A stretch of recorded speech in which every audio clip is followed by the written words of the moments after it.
बिस्मिल्लाहिर्रहमानिर्रहीम। शुरू अल्लाह के नाम से जो बड़ा मेहरबान और नहायत रहम फरमाने वाला है।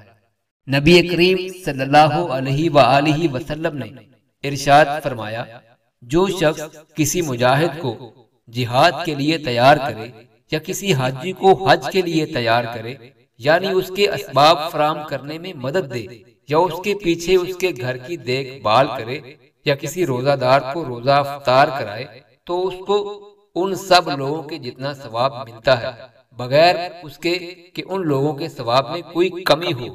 नबी करीम सल्लल्लाहु अलैहि वसल्लम ने इरशाद फरमाया, जो शख्स अल्लाह ताला से अपने शहीद होने की सच्चे दिल से दुआ करे, अल्लाह ताला उसको शुहदा के मर्तबे तक पहुंचा देते हैं, ख्वाह वो शख्स अपने बिस्तर पर मरा हो।